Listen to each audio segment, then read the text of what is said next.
Tēnā koutou katoa, tēnā tātou I roto I te whoro. Nō reira, tēnā koutou.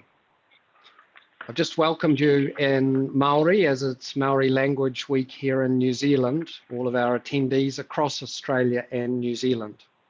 This is the latest in the BFSLA's series of topical webinars. And today we're going to be talking about the impact of climate change and in particular activist claims for banking and financial services lawyers. I'm delighted to have here as our guest today, Sarah Barker. Sarah Barker is a special counsel and head of climate risk governance at Minter Ellison's team in Melbourne. She has an august resume. Amongst other things, she's Australia's representative on the cross-jurisdictional Commonwealth Climate and Law Initiative. She's also an academic visitor at Oxford University's Smith School and teaches sustainability and governance for Cambridge University. She's advised the Bank of England Prudential Regulatory Authority on climate risks for the insurance sector. And she was also the instructing solicitor on the briefs given to Mr. Noel Hutley, SC, who is the leading silk in Australia, who's written some very influential opinions on the implications of climate risks for directors' duties. So welcome, Sarah. It's great to have you here with us today. Now, we live in extraordinary times. In the various cities that are being linked up through this webinar, I know we're coping with the COVID pandemic. Some of us are in different places. Some of us are from home. We have family in the background with pets. Others are working from the office. Despite all of that, I think that climate change remains the defining risk of our age, including for bankers and public issuers. Now, when we're discussing this, I'm going to take for granted that most of the audience are aware of Mark Carney, the former Bank of England's taxonomy of climate risk, and understand that it includes physical impacts, the transitional and economic impacts, and also the liability issues that can arise. And it's against that background that I want to start, Sarah, to ask you a little bit about this recently filed case in Australia, O'Donnell against the Commonwealth of Australia. What's that involved? Thank you, Lloyd, and apologies, we're in week 6 of hard lockdown here in Melbourne, so the sign I have plastered on my office door that says, please do not disturb mum, she's on an important work call, seems to have lost its impact. Thank you, Lloyd. Before I talk about O'Donnell, just to acknowledge that I'm coming to you from the traditional lands of the Wurundjeri people of the Kulin Nation, and I pay my respects to their elders past, present and emerging. So the O'Donnell case. This was a claim that was filed in late July by a retail investor in exchange-traded bonds of the Australian and Commonwealth government. And the allegation is essentially that the information statements issued to investors in relation to Commonwealth sovereign bonds are misleading on the basis that the information statements do not disclose the risks associated with climate change, both to the Commonwealth in general and to the investability of the bonds in particular. So that's making the allegation under our ASIC Act, Section 12DA of our ASIC Act, which is the general provision governing misleading disclosure for financial products and services in Australia. It's a really interesting claim for a number of reasons. First of all, in addition to the misleading disclosure claim against the government or the Commonwealth itself, the claim also is made against 2 individual officers of the Commonwealth. So the Secretary of the Treasury and the CEO of the Australian Office of Financial Management. That's and there's my Maltese joining us as well. who are the authorised officers of the Commonwealth for the purposes of issuing these bonds. And there the claim is made that they have acted in contravention of their duty of due care and diligence. So as Commonwealth officers under our Public Governance Performance Accountability Act, Commonwealth officers have similar duties to those under the Corporations Act and the Companies Act there in New Zealand in relation to exercising due care and diligence in the discharge of their duties. And so the claim is made there that essentially by allowing the Commonwealth to issue investor statements that were misleading for the purposes of the ASIC Act, that these officers have breached their duty of due care and diligence. Also interesting because it's a claim made in relation to a vanilla bond issue. It's not an allegation that this is a green bond issue and that there's greenwashing involved. It's not actually green. It's a bog standard vanilla sovereign bond, and the allegation is climate change is a material financial risk, therefore it needs to be disclosed. It's really interesting, Sarah. I've heard that this has been labelled the first claim of its kind worldwide. You've called it unprecedented but not novel. Can you elaborate a little bit on that and maybe explain what the parallels might be for a corporate bond issuer? Yeah, sure. It has been called the first claim of its kind because it is the first claim worldwide where a retail investor has alleged that investor statements are misleading on the grounds that climate-related risks are not disclosed. But it isn't a novel argument. For the last number of years, we have been tracking a series of claims in the US where municipalities, local governments, states and cities in the US have brought claims seeking billions of dollars worth of damages from what we call the carbon majors, which is this list of 90 high emitting companies who in aggregate are alleged to be responsible for 2/3 of the greenhouse gas emissions that have been emitted into the atmosphere during industrial times. This is an ongoing series of claims, some of which have survived motion to dismiss, where the municipalities are essentially alleging not that these companies were responsible for the emissions that caused climate change, but that they are either guilty of misleading disclosure type claims or negligence in tort for failing to warn, essentially, for promulgating what is alleged to have been misleading information to markets about the seriousness with which climate change may impact on municipal budgets. Really interesting, one of the claims relating to pre-trial discovery, it was actually one of these large oil companies that argued in response to the claim from some of the municipalities to say, well, if climate change is such a material financial risk for you and you're claiming billions of dollars worth of damages from us to fund the resilience building in your municipal infrastructure and to protect your communities, you would have actually disclosed that in your municipal bond disclosures, and you have not. So obviously, it's not such a significant financial risk, or your bond disclosures are misleading. Really interesting argument, didn't go anywhere because that pre-trial discovery matter was not successful on standing grounds rather than anything else. But it's really quite interesting to see the way now that strategic litigants have picked up on that argument to say, okay, well, how are we going to apply that in furthering our cause, their cause, in relation to using the corporate law as a mechanism to drive action on climate change in what they see as the absence of policy movement on this front. How does it then translate into the private sector in terms of either its banks' own notes issues, say, or corporate notes issues where banks are assisting their clients and standing by them as they go through the issue process?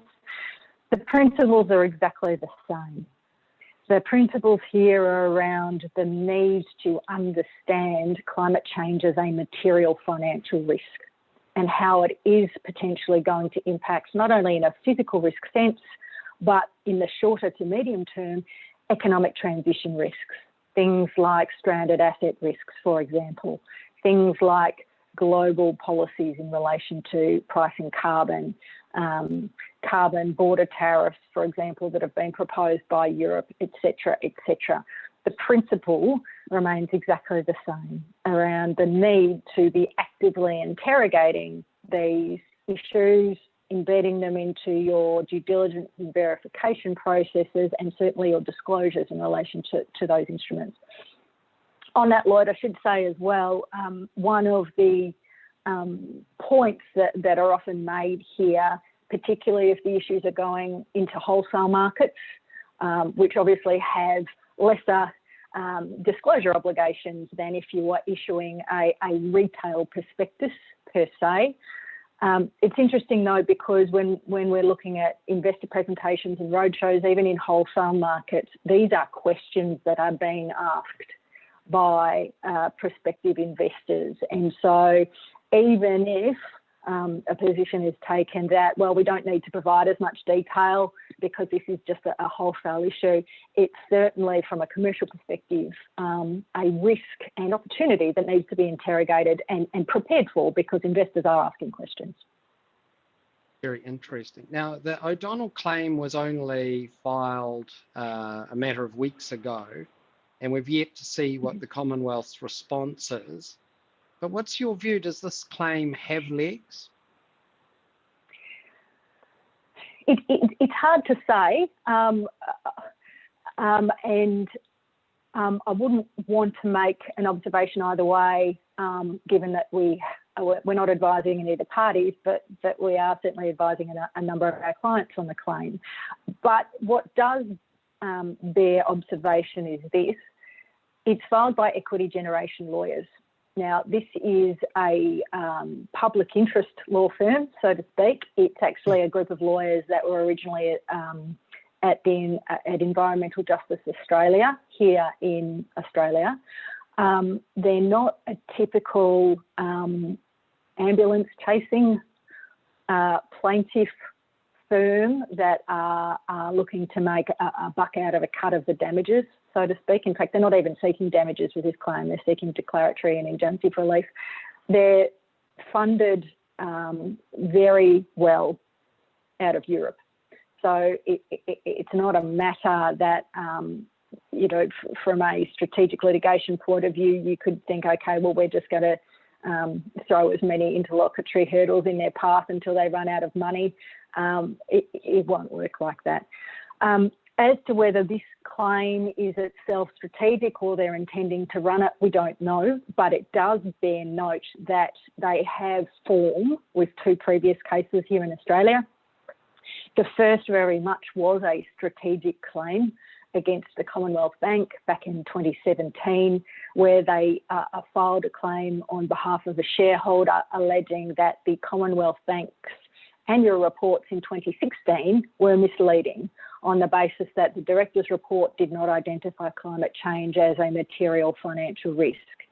That was very strategic. It was filed a matter of weeks before the 2017 annual reports were due out, and in fact was withdrawn subsequently. But then in 2018, they filed a case against the trustees of Rest Super, which is one of the largest superannuation firms here in Australia, alleging that the trustees had breached their obligations under the Corporations Act to provide information to beneficiaries sufficient to allow them to make a decision about whether to keep their retirement nest eggs with the fund, essentially. And that was on the basis that when the beneficiary, who's the plaintiff in the case, had asked for information about, well, how do you take climate change into account when you're investing my money? The allegation is that that information was not forthcoming. And the secondary claim there is that, well, the reason it wasn't forthcoming is because it wasn't actually taken into account, which constitutes a breach of the trustee's duty of due care and diligence in maximising the benefits available to the beneficiaries. That remains on foot. that has actually been set down to run in November. So they've got form both ways in terms of running a flag up the flagpole, but also taking cases all the way to trial where they do believe that there is a valid claim. You mentioned the funding. I'm curious to understand a little bit more about where is the money coming behind these plaintiffs, because I think O'Donnell and McVeigh essentially are students. And you mentioned that the funding is coming from Europe. Where's it coming from? What are the objectives? And is this a continuing trend that you might expect and that further cases may be taken in future? Yes, absolutely. There is a bucket of philanthropic money in Europe at the moment, looking to, and the US actually, North America more broadly, looking to fund these kinds of claims. I mean, not only that, we do keep our ear to the ground in terms of the thoughts of the plaintiff lawyers, the Slater and Gordons, the Morris Blackburns of the world. Here, those for-profit litigants, so to speak, so that we're able to advise our clients on, well, what's happening on the plaintiff front, what can we see coming. But putting that to one side, yes, there is a lot of significant six-figure philanthropic money coming out of Europe. One of the highest profile public interest litigation organisations over there, you might have heard of a public interest law firm called Client Earth. Now, Client Earth was actually originally funded by Coldplay, and at the moment, the majority of its funding is coming from one of the guitarists in Pink Floyd sold one of his guitars and raised £27 million for them. How do you get that gig? Not quite sure. But so you can see that particularly out of Europe, there is a lot of movement, a lot of recognition that whilst Europe itself is moving quite progressively in terms of policy action on climate change, in those jurisdictions where it has not yet, that being Australia and the US and Canada, the legal framework is actually ripe for these kinds of claims to be made through the courts. Yeah, that's a very interesting topic you're moving on to that I'm keen to understand a little bit more about, which is, these claims which are essentially alleging a misleading disclosure and breach of directors' duties. We haven't seen any of those particular types of claims in New Zealand yet, although I can talk a little bit more about that later. But why are they choosing Australia as the arena in which to fight these battles? Why is the European activist money seeking out an Australian courtroom? Yeah, well, first of all, as I say, there is a lot more central policy movement in Europe. The EU and the UK both have net zero by 2050 laws, for example. They have far higher benchmarks in terms of prudential regulation and disclosure in relation to climate change than we do over here. But not only that, our jurisdiction, Australia in particular, is very plaintiff friendly, and certainly on corporate law claims, the test for misleading disclosure doesn't require intent, unlike, for example, in the US with securities fraud. It's basically, is this likely to mislead or deceive? You don't even need to demonstrate damage. A. B, we do have a very active regulator who, unlike in other jurisdictions, is empowered to bring actions not only for misleading disclosure but for breach of directors' duties, which is not the case in many other jurisdictions, including the US, for example. We do have a very active and very well-funded litigation funding industry over here. And so all these factors are kind of lining up to make it a very attractive jurisdiction for those activist groups who are seeking to use the commercial law as a mechanism to achieve their aims. But Australia is not the only place where claims are being taken, is it?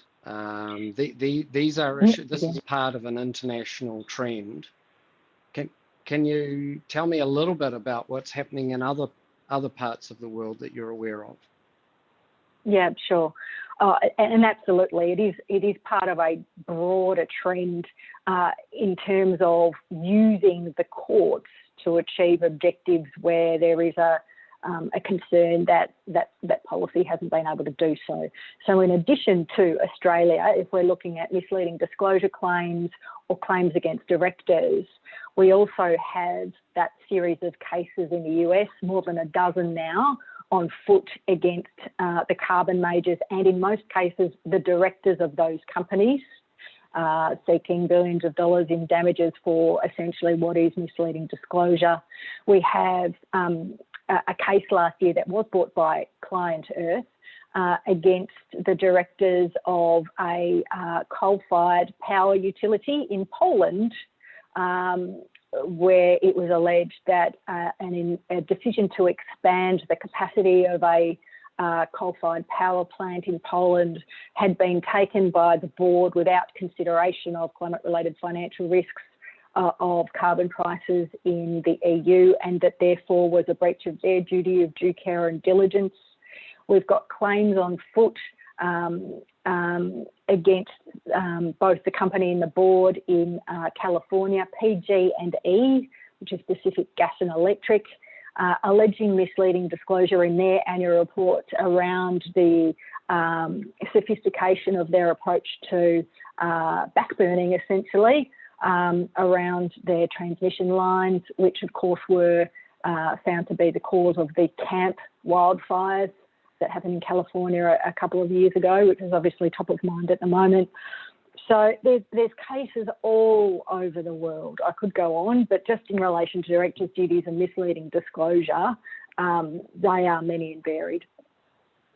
Yeah, that's interesting. I'm just reflecting on what you've been saying and some of the things I've been reading, Sarah, about the way that we can think about these different types of climate-related litigation.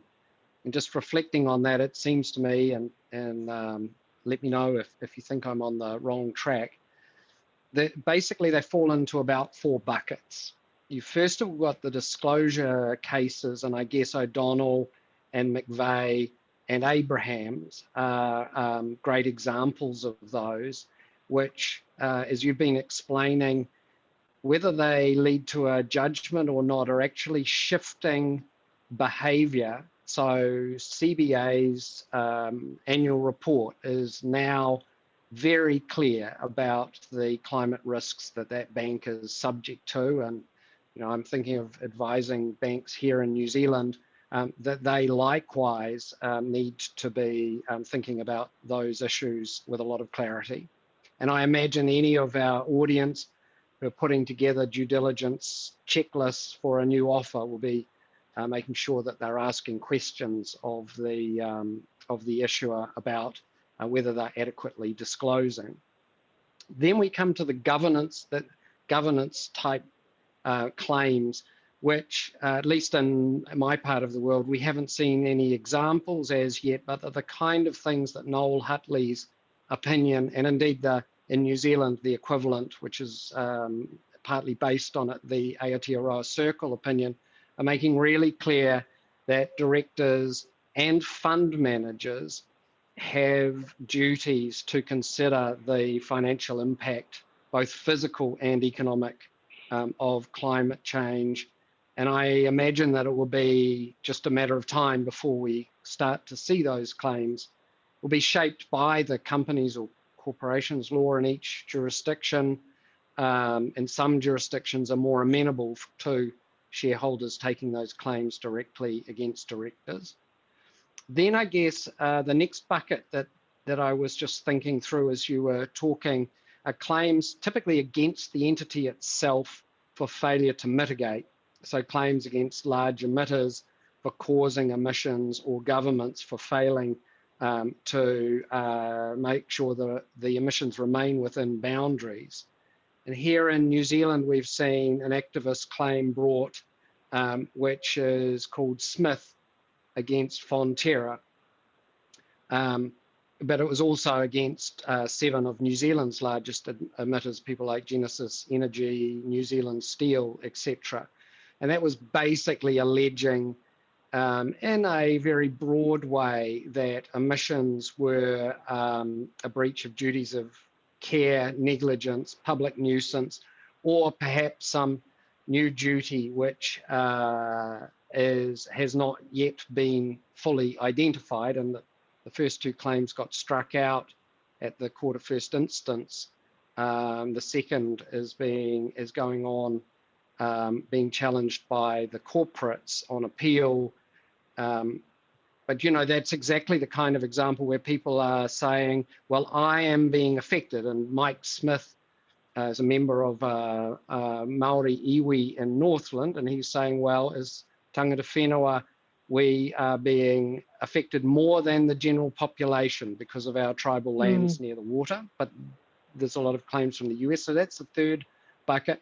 And then I was thinking, there's also judicial review claims which essentially that some government agency didn't adequately have regard to climate risk. And we've seen a couple of those historically in New Zealand, but not actually yield a result.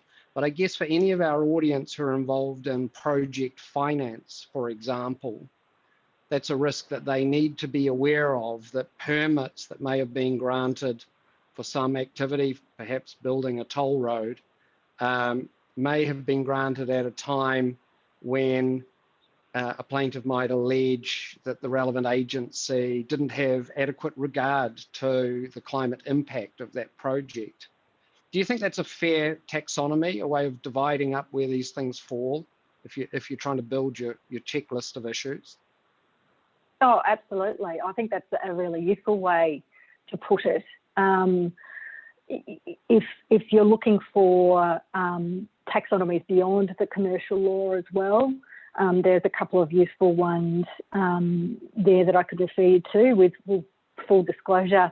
I was involved in writing both of them for the Commonwealth Climate and Law Initiative. We've just published a taxonomy of biodiversity-related litigation, which was developed for some central banks in Europe who are starting themselves to look at the financial risks associated with biodiversity, so broadening out their focus from climate change. So if you would like to look at that, there's a copy on the Commonwealth Climate and Law Initiative website.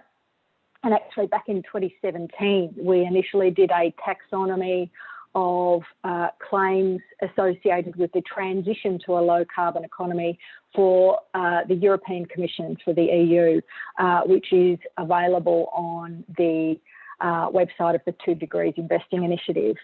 But going back to the 4 that you articulated, Lloyd, I think that last category is the one where we're seeing a real acceleration in claims in the past year, and actually the past few months in particular, particularly as more and more either countries or subnational jurisdictions are putting out there very explicitly their net zero emissions targets. And I know you have that in law there in New Zealand, net zero carbon, not methane, because we can't, you know, cows and sheep are far too important in New Zealand.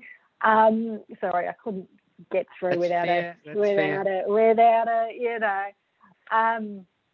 But more and more countries around the world, including New Zealand, the UK, the EU, all have legislated net zero by 2050 targets, or legislated that into law. But not only that, many other sub-sovereigns here in Australia, every state and territory either has a law or aspirational target for net zero by 2050. And so now it seems like the administrative guidance around making decisions where climate change is a relevant consideration, either expressly or impliedly, because of either the physical or economic transition risks involved, the administrative guidance hasn't really kept up. And so a lot of decisions are being made where climate change is a relevant consideration, but in the absence of express direction to the administrative decision maker, hasn't been taken into account.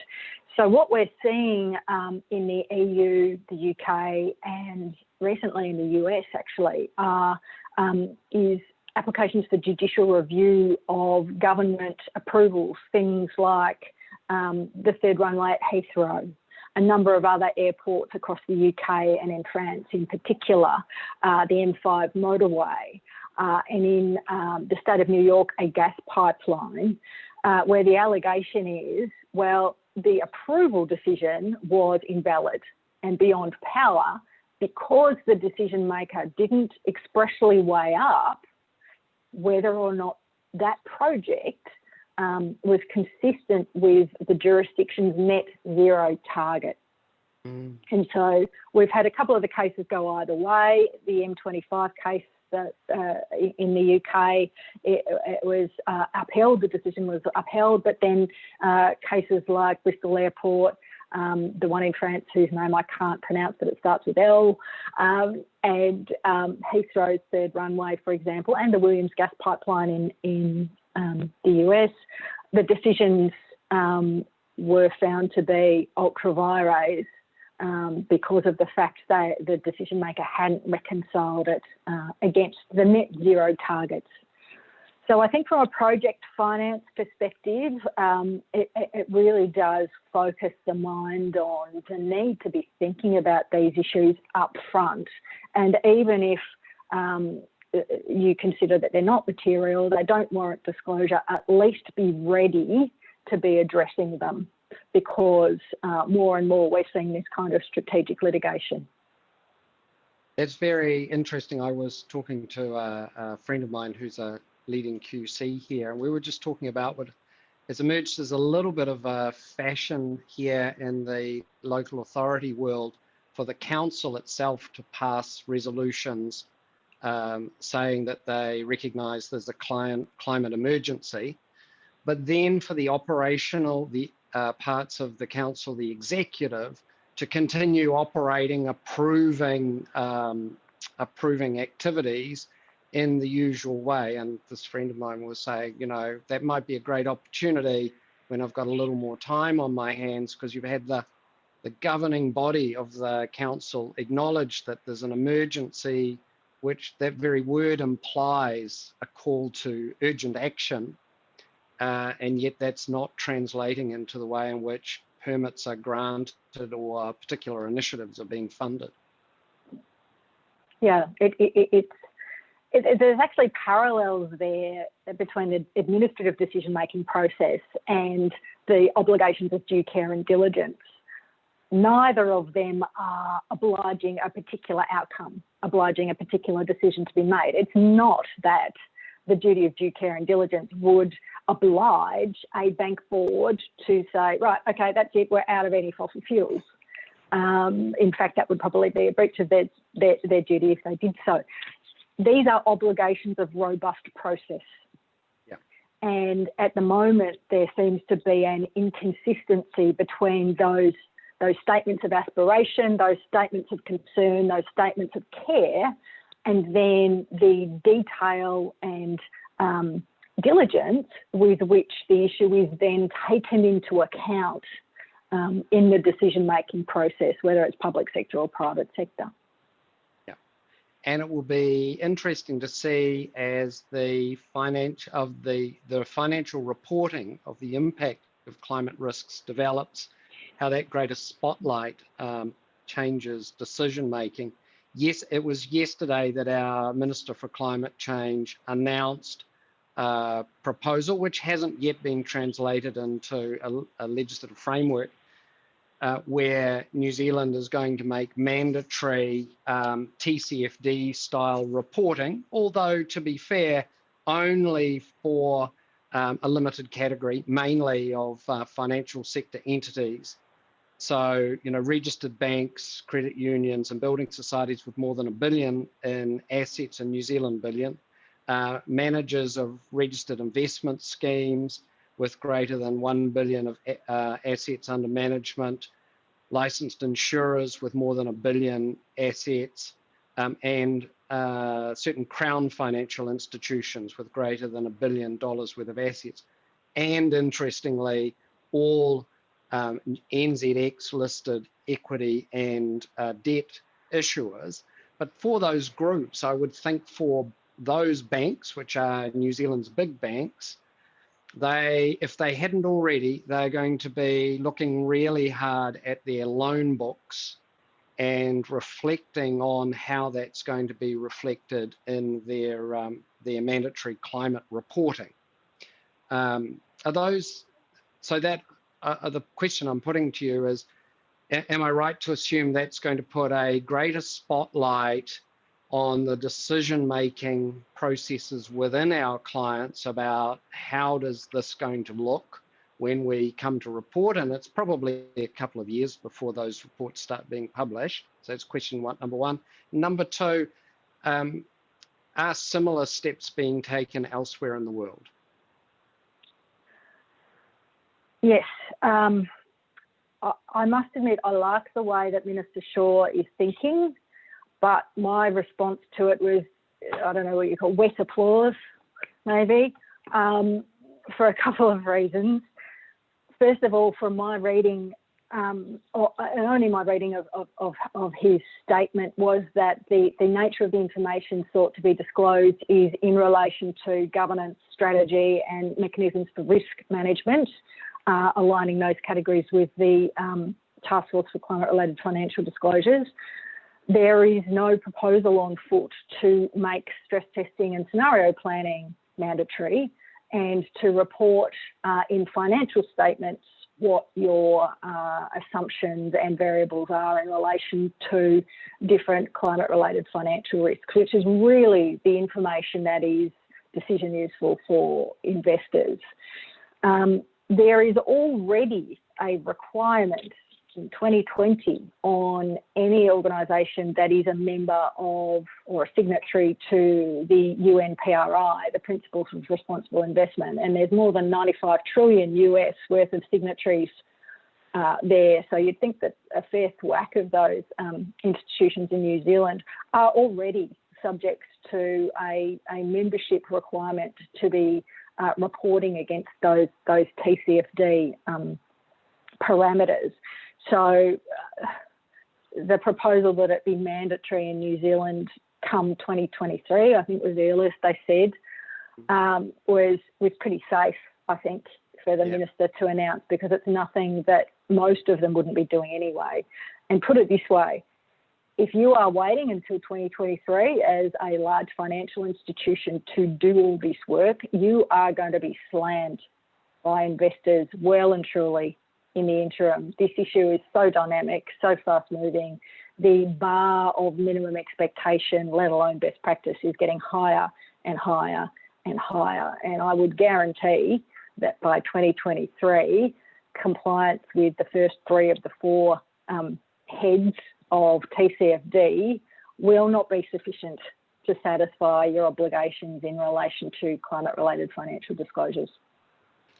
What's happening in Australia? Are there moves to make disclosure mandatory? My view actually is that it is already mandatory.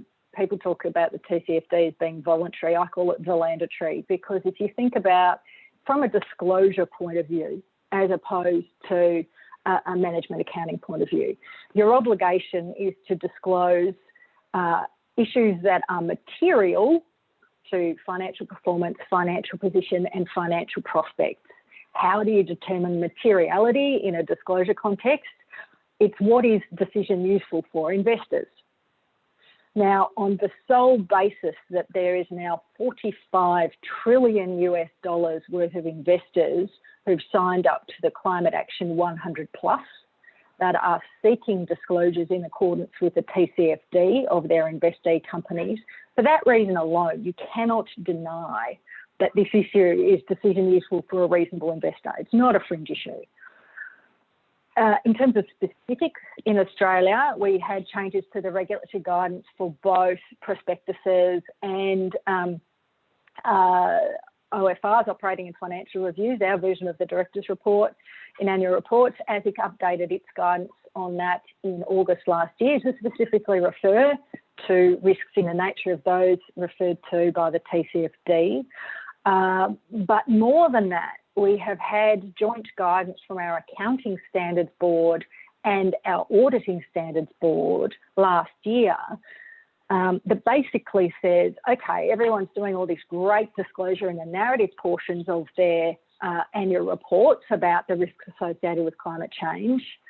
You also need to connect the dots to the financial statements, and particularly things like non-current assets that are valued at fair value, the impairments, the provisions for bad and doubtful debts. Yeah, IAS you need 36. to articulate. Yeah, you need to articulate how you have taken climate-related financial risks into account in arriving at those accounting estimates in your financial statements. We're into our second reporting season under that guidance. It is fair to say that the response has been pathetic in terms of adherence to the joint guidance. So it'll be interesting at the end of this reporting season to see whether ASIC and or the accounting standards bodies themselves actually start to express concern and agitate for reporting entities to increase their compliance, pull up their socks in terms of compliance with those instruments. Yes, I was reading a little while ago about some of the major fund managers in Europe have actually been driven to writing to the big four audit firms, as well as particular companies, and saying that they are putting them on notice that the financial statements that they are producing are not accurately disclosing the climate impact, and in particular IAS 36, and the need to revalue assets which should have a different value given changes in circumstance since they were put in the books. Just as we're coming close to the end of our hour, and I want to leave a little time for anyone in the audience who wants to ask questions, I've got a final question for you before we go to those questions. Just for the audience, if you look at your toolbar, I think probably at the bottom of your screen, if it's the same as for me, you'll see a Q&A token. And if you click on that and want to type in any questions that you have for Sarah, please feel free to do that. But just while our audience are thinking about that, and Sarah, thinking about our membership in the BFSLA, who are both private firm practitioners and lawyers in-house in our large financial institutions. They've listened with interest to what you've been saying, but I can imagine they're now thinking, as they were at the end of the hour, go back to their day jobs, what are the key takeaways? What should they think about differently and maybe do differently tomorrow and in the coming months?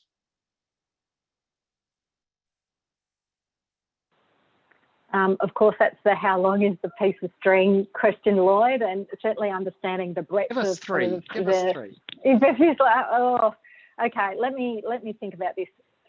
I'll give you four to try and cover off the audience. Wow. First, in relation to bond issues, notes, programs, all of that kind of stuff, and this is something that I've seen very much already in response to the O'Donnell claim. You really need to, as a lawyer, to start interrogating the business in terms of, well, how do you go about gathering information, verification, your due diligence procedures, and the disclosure checks and balances that we have in place in relation to climate-related financial risk is the first thing. Related to that, how do you go about due diligence in relation to the disclosures that are in your annual reports?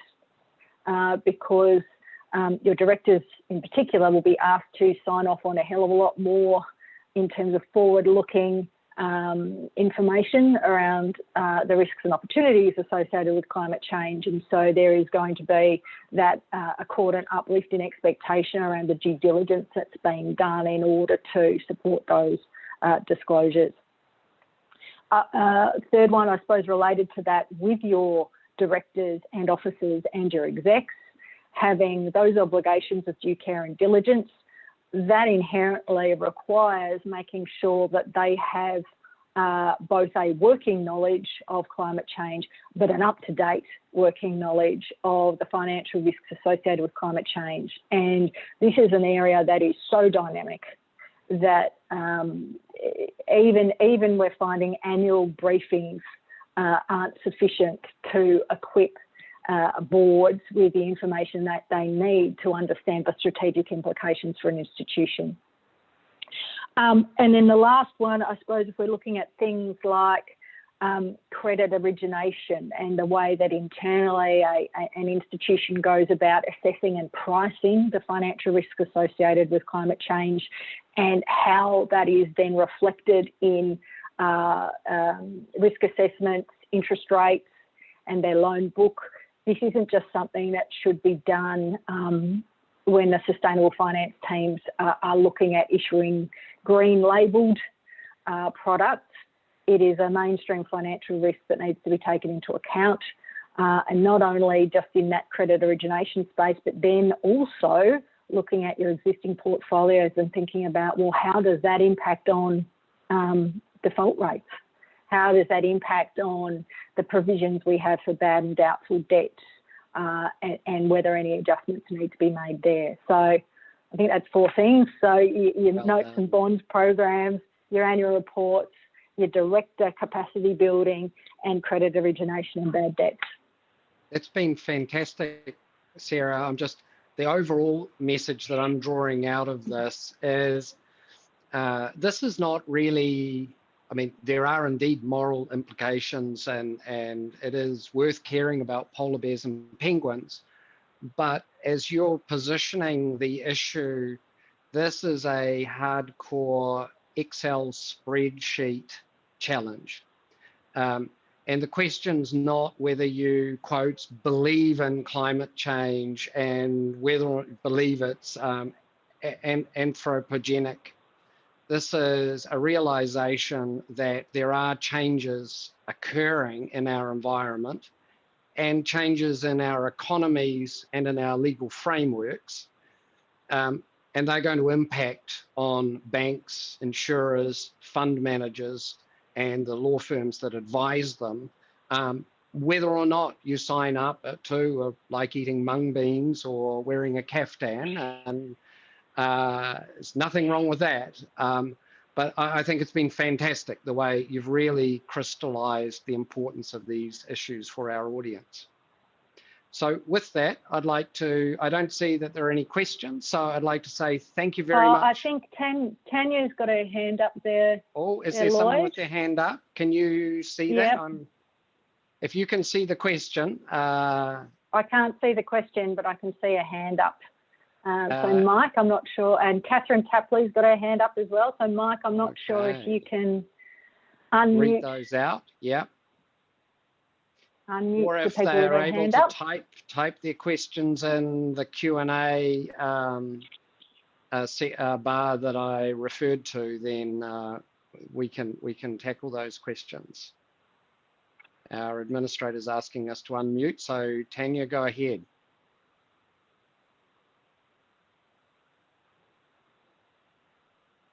Catherine Tapley says that was an accident. Hannah Roberts I was said, going to say, I would be surprised if Catherine Tapley has a question herself, being an expert in this area. But Hannah Roberts says she's just wondering if there are any lessons here from the responses to other industries who've lost their social license and faced litigation. Asbestos, tobacco are a couple of examples. Yeah, that's a really interesting question, and we're actually seeing oil, gas, and plastics as the new tobacco, so to speak. We're seeing young people in particular feeling like they don't want to work in those industries from a moral perspective. We're seeing increasingly institutional investors divest from those sectors or tilt away from those sectors, not just on moral grounds, responding to demands of their beneficiaries, but also on financial grounds, worried that these assets are going to be stranded in the transition to a low carbon economy. And certainly that is an analogy that is frequently drawn between oil and gas and tobacco from a strategic litigation point of view. The claims on foot in the US are very, very similar to those that happened 25 years ago, odd now, against the tobacco industry seeking damages for the health costs caused by tobacco. Yeah, very interesting. Here in New Zealand, we're seeing actually the fund managers moving first, because their retail mandates, 70% of funds offered in New Zealand now have some responsible investment criteria.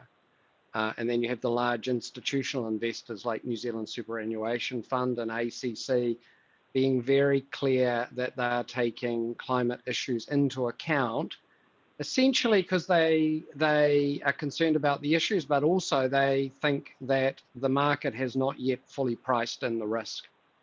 And I imagine you're seeing the same in Australia. Yeah, absolutely, absolutely. I mean, we're seeing it all around the world, even in the Northern Hemisphere. Annual reporting season just gone. We had shareholder resolutions filed at Barclays, at JP Morgan, seeking the companies to put in place net zero financed emissions policies and roadmaps over the short and medium term with which to get there. So we're very much seeing the large asset owners driving this. As of tomorrow, here in Australia, 4 out of the largest 6 of our superannuation funds will have net zero portfolio targets for 2050. So if you think about the scale of that shift, and how if the money on the equity side is shifting very, very quickly, how that is then going to translate into higher default risks from a debt perspective over the shorter term, it is a very, very real issue. We've got one final question that I'll put to you, Sarah, and then we need to wrap up because I'm keen that we do close on the hour. So Rebecca asks, one of the reservations that companies indicate that they have about making forward-looking statements about the effect of climate risk is potential liability if they get those statements wrong. Do you have any views or comments on that concern? Absolutely. That is one of the most common questions, certainly I get asked by boards. I think that is driven by a bit of a misapprehension about, well, firstly, what the misleading disclosure provisions say, and secondly, what the function of stress testing and scenario analysis on a forward-looking basis is. So on that first point, if you're making disclosures in relation to prospective risks, forward-looking risks, you need to have objective, reasonable bases on which to base those projections at the time that they're made. Now, if there is one thing that is unreasonable and totally outside the plausible bounds in relation to climate change, is that the future will bear any resemblance to the past. So by remaining silent about the risks and opportunities associated with climate change, you are actually representing that you do not believe it's a material risk issue for you, which is the only thing that we know, which is that it is a material risk for financial institutions.